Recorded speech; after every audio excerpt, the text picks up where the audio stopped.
자세히 보아야 예쁘다. 오래 보아야 사랑스럽다. 너도 그렇다. 우리가 잘 알고 있는 나태주 시인의 풀꽃이라고 하는 시입니다. 이 세 구절이 한국에서 엄청난 히트를 쳤는데요. 이 정도면 나도 쓸 것 같은데. 그런데 써놓으면은 이게 그런 것 같은데 쓰기는 어렵죠. 자세히 보아야 예쁘대. 오래 보아야 사랑스럽답니다. 근데 여기서 너는 풀꽃인데요. 시는 항상 이중성이 있잖아요. 의미가 있고. 그래서 여기서 너는 사실은 그 아이들을 이야기한답니다. 나태주 시인이 자기가 교사였고 교장이었는데 시골 학교에서 이 말썽꾸러기 아이들을 어떻게 좀 사랑스럽게 볼 수 있을까라고 생각을 하다가 시를 썼는데 이 시를 썼다는 거예요. 그래서 아이들, 그 말썽꾸러기 아이들을 자세히 보면 귀엽더라는 거예요. 오래 보니까 더 사랑스럽다라는 거예요. 이 풀꽃이 누가 알아주기나 합니까? 바깥에 있는 풀꽃을. 그런데 자세히 보고 오래 보니까 그 풀꽃조차도 마음에 담기고 사랑스럽다라는 거죠. 그래서 우리 양옆에 계신 분들하고 인사하고 제가 시작할 건데요. 우리 한번 양옆에 내가 이분하고 좀 인사를 좀 하겠다라고 한번 정하시고 한번 인사를 이렇게 한번 따라하겠습니다. 정하셨죠? 네, 정해보세요. 한번 정해보시고 꼭 그렇게 안 하셔도 돼요. 하기 싫으면 안 하셔도 됩니다. 그럼 한번 따라합니다. 그냥 봐야 예쁘다. 오래 보면 지겹다.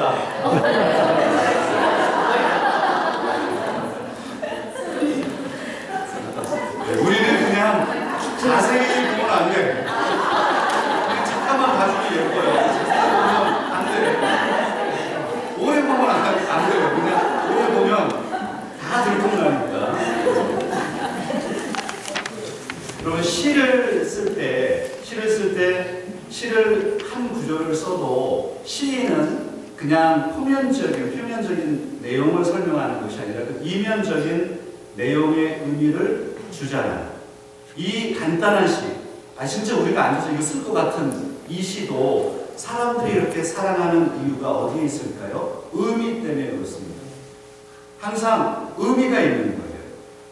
풀꽃에 대한 의미. 사실은 이 시인의 의미는 그 말썽꾸러기 이 아이를 어떻게 사랑스럽게 쳐다볼 것인지를 계속해서 고민한 시이잖아요.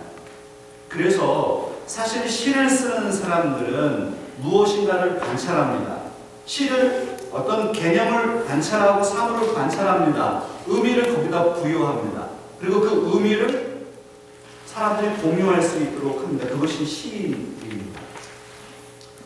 오늘 우리도 살아가면서요, 우리 그리스도인들도 자신의 인생에 의미를 부여할 수 있어야 되는 거 아니에요. 그냥 왔다 갔다 하고 그냥 대충 사는 게 아니고 크리스찬의 삶의 의미를 부여하는 것이죠.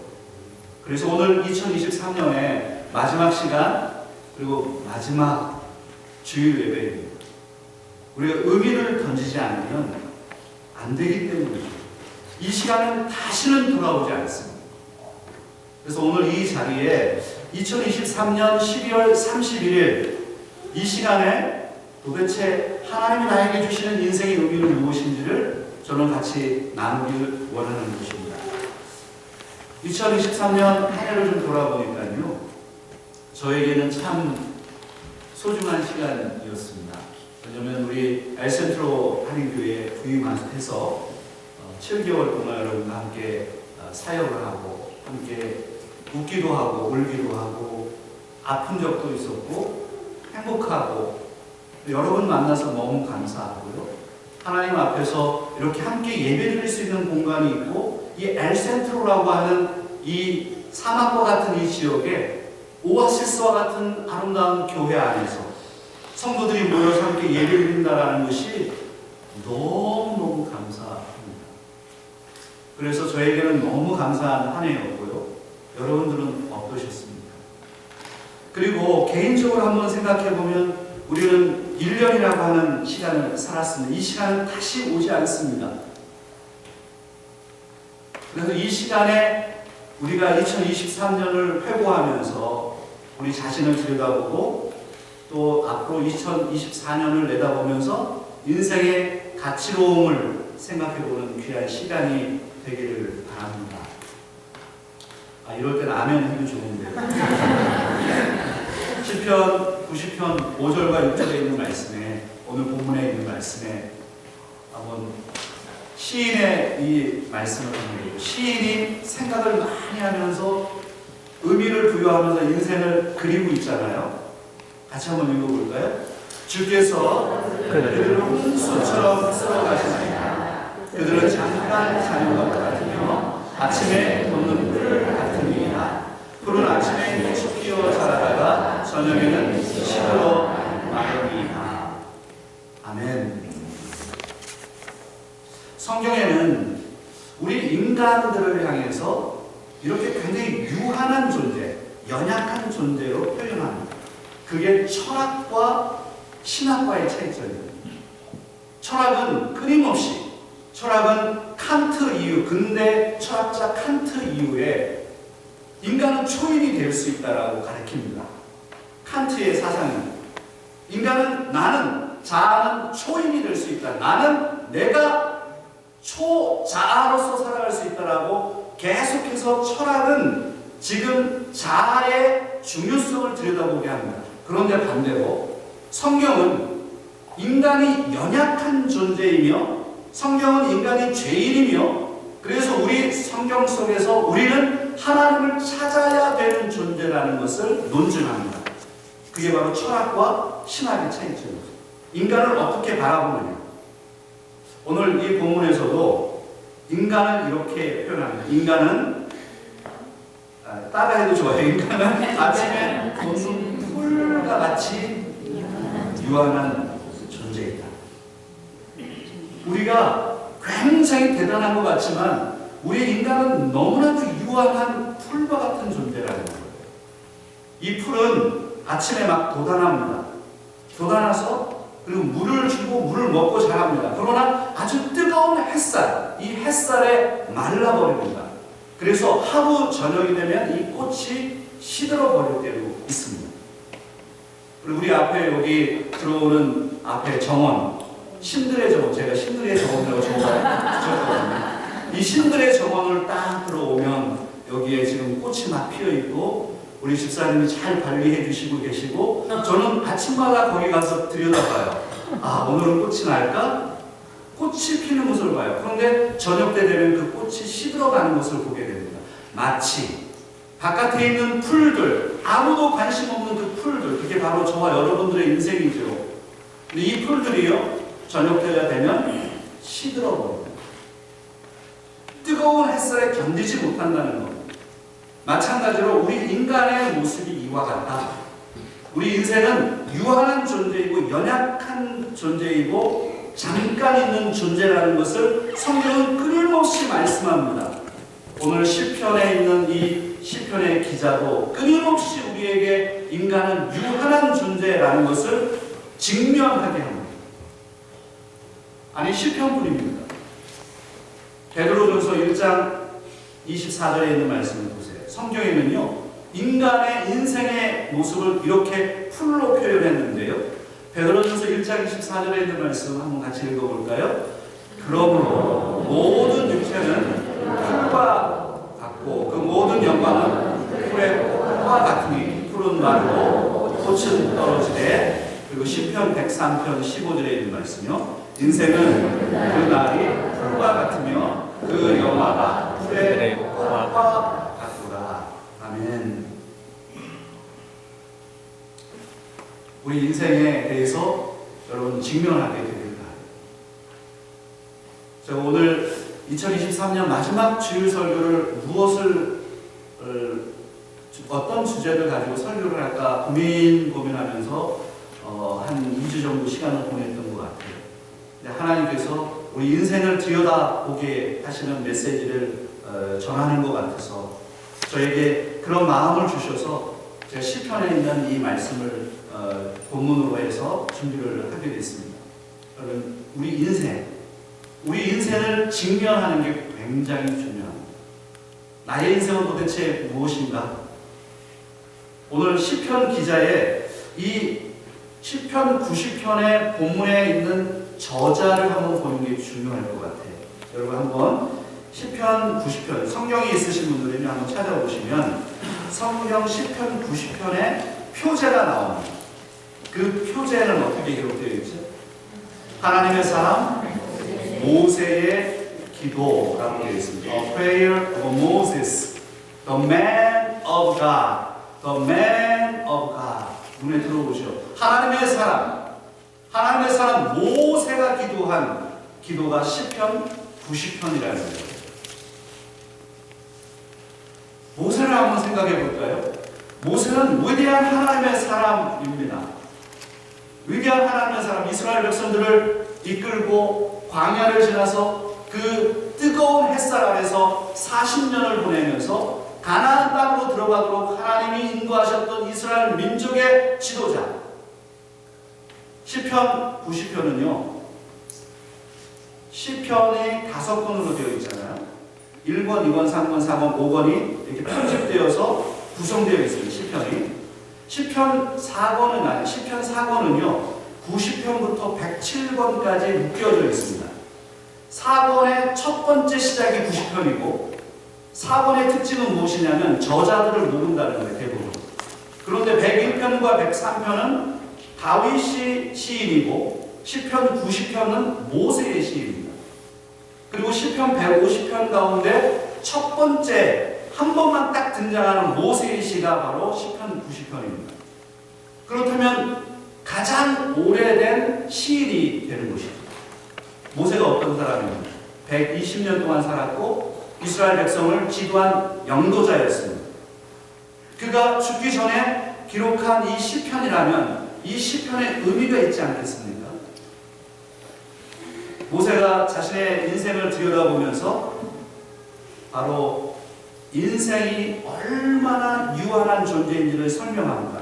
그 의미는 도대체 무엇일까? 바로 이 부분 때문에 그렇습니다. 시편 90편 1절과 2절에 있는 말씀을 좀 같이 읽기를 원합니다. 시편 90편 1절과 2절 같이 읽겠습니다. 큰 소리로요. 주여, 주는 대대에 우리의 거처가 되시나이다. 산이 생기기 전, 땅과 세계도 주께서 조성하시기 전, 곧 영원까지 주는 하나님이시리이다. 할렐루야. 아멘. 하나님은 어떤 분이신지를 드러내기 위해서입니다. 모세가 이 시편에서 기록한 것은 인간의 유한성을 설명하는 이유는 바로 하나님은 그러면 어떤 분이시냐 라는 것을 질문하고 있기 때문입니다. 하나님은 어떤 분이신가요? 하나님은 영원하신 분입니다. 여기 있는 말씀에 보면 하나님은 영원부터 영원까지 하나님이시다. 영어의 표현을 한번 보세요. God is from everlasting to everlasting. From everlasting to everlasting. 여러분, 영원부터 영원까지 영원토록 계신 God is from everlasting to everlasting. God is eternal. 하나님은 영원하시다라는 것. 이것을 설명하고 싶은 거죠. 모세가 120년 동안 살아봤더니 인간은 정말 유한한 존재이며 반면에 하나님은 영원하신 분이시라는 것을 깨닫게 됩니다. 그리고 그는 느고산에 올라가서 가나안 땅에 들어가지 못하는 자신의 신세를 들여다보면서 시편을 썼다고 상상해 보세요. 이 시편은 그런 의미에서 대단한 시편입니다. 시편 90편 10절에 있는 말씀인데요. 모세가 우리 인생을 이렇게 표현했습니다. 우리가 잘 아는 것처럼 한번 같이 읽겠습니다. 우리의 연수가 70이요 강건하면 80이라도 그 연수의 자랑은 수와 슬픔뿐이요 신속히 가리 우리가 날아가나이다. 말씀을 읽으면서 아 그렇구나. 우리의 연수가 그래 70이고 강건하면 80. 오늘날은 한 100세까지. 강건하면 100세인데 그 연수의 자랑은 수고와 슬픔뿐이요 신속히 많이 날아간다. 우리 인생을 들여다보니까요. 저도 벌써 50대 이제 중반이 돼가는 거예요. 깜짝깜짝 놀라죠. 여러분들은 지금 70, 60. 이 시간이 저는 안 올 줄 알았거든요. 항상 젊을 줄 알았거든요. 그런데 나이가 들더라고요. 우리는 유한해요. 1년 365일 하나님이 정하셨고 내가 더 1년을 길게 살라고 해도 소용이 없어요. 하나님이 정하신 시간, 우리에게 주어진 이 시간, 내가 인생을 더 늘리고 싶어도 늘릴 수 없는 이 인간의 한계성, 유한성.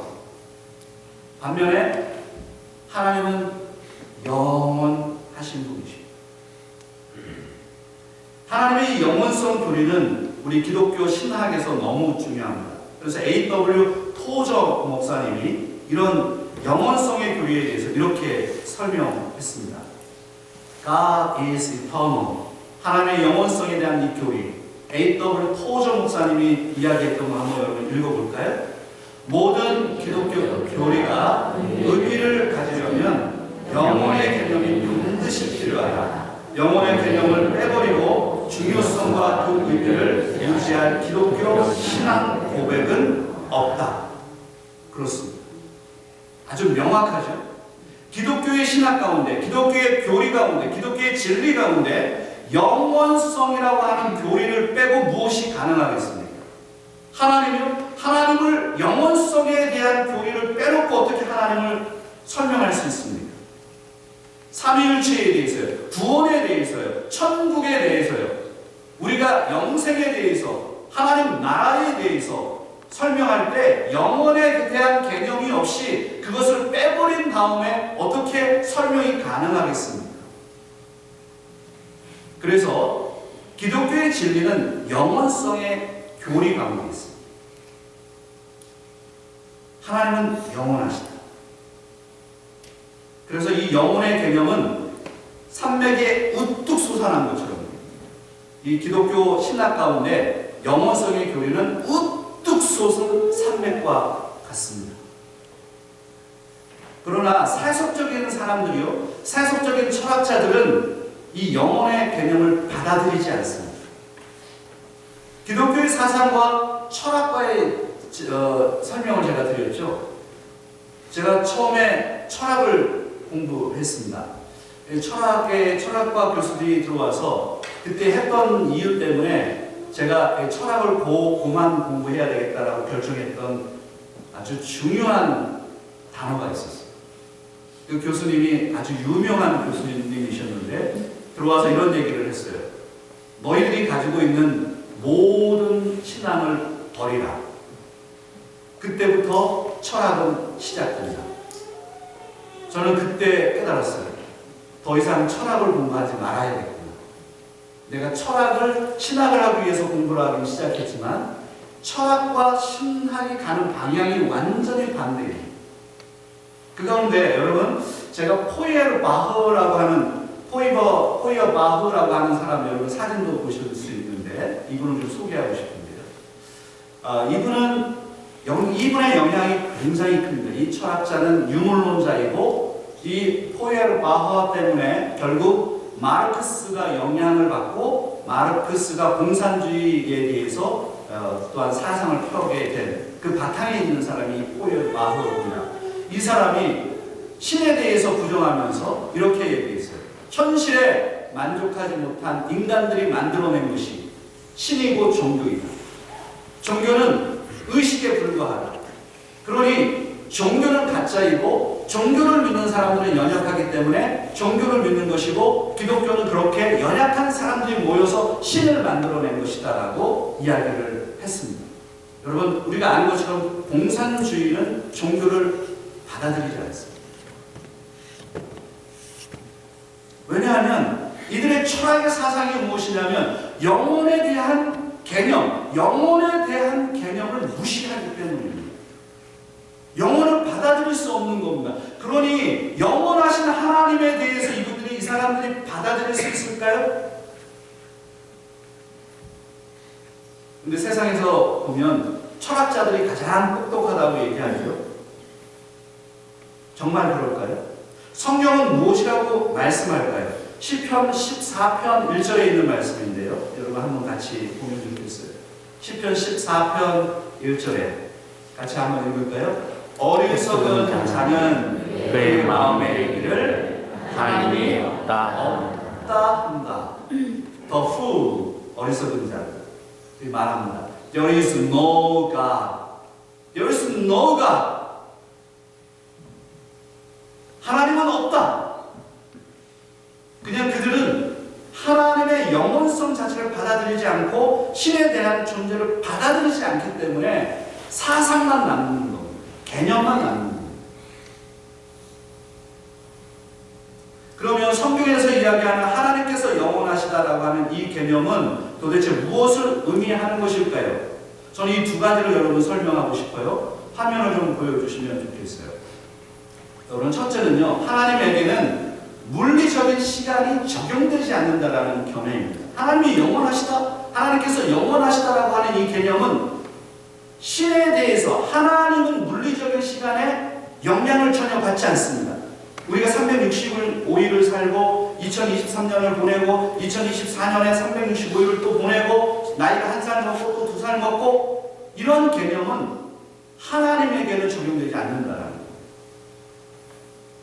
하나님은 그리고 항상 현재에 살고 계시다. 과거와 현재와 미래가 있잖아요. 그런데 하나님은 항상 현재로 계시는 겁니다. 그게 바로 영원성에 대한 개념입니다. 하나님은 영원하시고 우리 인간은 유한한 존재입니다. C.S. 루이스가요, 이제 설교 이제 정리해 가겠습니다. C.S. 루이스, 그 유명한 C.S. 루이스가 이런 얘기를 했어요. 하나님의 영원성에 대한 교리, God is eternal. 하나님이 영원하시다라고 하는 이 교리를 설명할 때, 하나님의 영원성은 이런 것 아니겠습니까? 라고 표현을 했는데, 무한히 넓은, 아무도 셀 수 없는, 아무도 볼 수 없는 정말 무한히 넓은 그 종이에 누군가 펜으로 싹 선을 딱 걷어요. 그게 바로 인간의 시간이다. 그러니 하나님에게 선 하나, 그 무한한 종이에 선이 하나 거졌다고 해서 하나님과 무슨 상관이 있습니까? 우리 인간의 그런 유한성을 설명하면서 하나님은 그토록 영원하신 분이다 라는 것을 설명해냈지요. 여러분, 오늘 이 본문을 통해서요, 시편 90편에 있는 이 말씀을 통해서 저는 오늘 이 한 가지 적용점을 여러분과 나누기를 원합니다. 한번 같이 따라하면 좋을 것 같아요. 하나님, 우리를 긍휼히 여기소서. 다시요. 하나님, 우리를 긍휼히 여기소서. 다시 한번. 하나님, 나를 긍휼히 여기소서.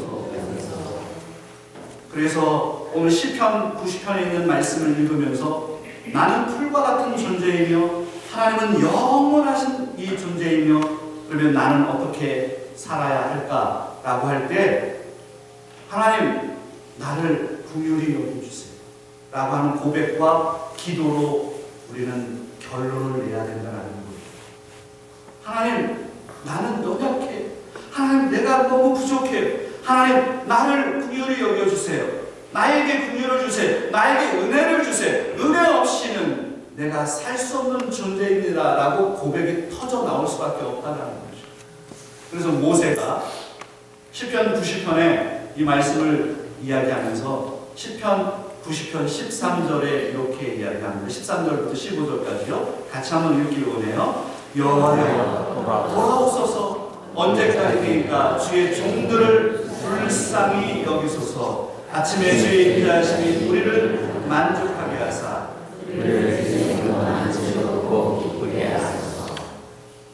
괴롭게 하는 말씀대로와 우리가 화를 당한 연수대로 우리를 기쁘게 하소서. 여기 13절에 있는 말씀이 주의 종들을 불쌍히 여기소서. 모세는 알았던 거죠. 모세는 자기가 120살까지 살았는데 당시에 굉장히 장수했습니다. 하나님과 함께 동행했습니다. 역사를 만들어내고 기적을 베풀었습니다. 근데 깨달았어요. 그러나 자신이 무엇을 만들어서 할 수 없다는 것을 깨달았고, 결국에는 하나님의 은혜 없이는, 하나님의 긍휼하심 없이는 살 수 없는 존재가 인간이라는 것을 깨닫게 됩니다. 그리고 이 시편을 기록한 것이죠. 2023년 우리의 한 해를 돌아보면 좋겠어요. 여러분에게는 2023년 한 해가 어땠습니까? 불황기였습니까? 아니면 호황기였습니까? 아, 나는 2023년 호황기였어. 여러분, 그런 분들 손 한번 들어보실래요? 아니요, 나는 2023년 불황기였어. 여러분, 스탁에 그렇잖아요. 브루스 마켓과 베어 마켓이라는 게 있어요. 그냥 올라갈 때가 있고요, 또 내리막으로 치달을 때가 있어요. 브루스 마켓, 베어 마켓. 우리 인생을 살다 보면 브루스 마켓을 만나고 베어 마켓을 만납니다. 항상 좋을 것 같은데 항상 좋지 않고요, 또 항상 안 좋을 것 같은데 또 그렇지도 않아요. 우리 인생이 그렇습니다. 2023년에 이런 일들이 있지 않았습니까? 우리 2023년에 전쟁 때문에 엄청난 스트레스, 하마스와 이스라엘의 전쟁, 우크라이나와 러시아의 전쟁은 왜 끝나지 않는 것일까? 왜 계속 지속되는 것일까? 리아가 사인을 주는 거예요. 목사님 설교 이제 정리하실 때가 됐어요. 알았어요, 리아야. 네, 전쟁에 대한 소식, 끊임없는 전쟁에 대한 소식이 스트레스, 엄청난 스트레스로 너무나도 많은 스트레스를 주는 거예요. 뉴스만 틀으면 전쟁의 소식이 끊임없이 들려옵니다.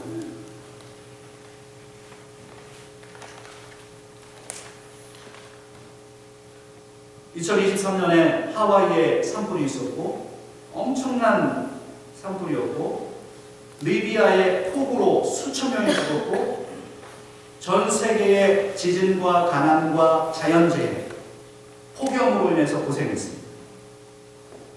물론 이렇게 나쁜 소식만 있었던 건 아니에요. 2023년에 이 브루스 마켓도 있었다는 거죠. 베어 마켓만 있는 게 아니에요. 좋은 소식도 있어요. 여러분, 저는 이 설교를 정리하면서 여러분의 2023년을 마무리하기 때문에 타임지가 소개한 The person of the year, 바로 이 올해의 사람을 소개했던 이분을 제가 설교에 적용할까 말까 고민을 하다가 여러분에게 소개는 하려고 결정을 했습니다. 테일러 스위프트. 여러분, 우리 테일러 스위프트를 대부분 아실 테고, 우리 어르신들은 또 혹시 모를 수도 있는데, 이 테일러 스위프트는 2023년에 가장 유명한, 미국에서 가장 유명한 사람이 바로 테일러 스위프트입니다. 왜 타임에서는 왜 이 팝 가수인 이 여성을, 테일러 스위프트를 올해의 인물로 선정했을까? 2023년에 경기를 회복시키는데 가장 큰 영향을 준 한 사람이 바로 테일러 스위프트랍니다. 164회의 투어를 했었고, 이 투어를, 에라스 투어를 하면서 벌어들인 돈이 10억 달러입니다. 여러분, 안 놀라실 줄 알았어요. 10억 달러가 얼마인지 생각이 안 되니까, 10억 달러가 11조억 원이에요. 11조억. 한 사람이 벌어들인, 기업이 아니라 한 사람이 11조억을 벌었는데, 바로 테일러 스위프트가 가는 곳곳마다 상권이 살아난다는 거예요. 그래서 테일러 스위프트 이펙트라고 하는 단어가 생겼습니다. 테일러 스위프트 효과. 이 여성의 상품이라든지 기념품이라든지 무슨 레코드라든지, 이 사람이 무슨 투어를 한다고 하면 그 지역이 완전히 다 살아난다. 여러분, 제가 왜 이야기를 하느냐면, 우리 인생을 살다 보면 불황기도 있고 호황기도 있고요. 2023년을 돌아보면 좋을 때도 있고 나쁠 때도 있었어요. 그런데 우리 그리스도인들은요 어떻게 살아야 할까? 저는 Jesus Effect를 생각해야 됩니다. Jesus Effect. 예수님의 효과. 한번 따라하겠습니다. 예수님의 효과. 예수님의 효과. 그럼 우리는 뭐 불수마켓, 베어마켓 필요 없어요. 우리는 항상 누구를 통해서요?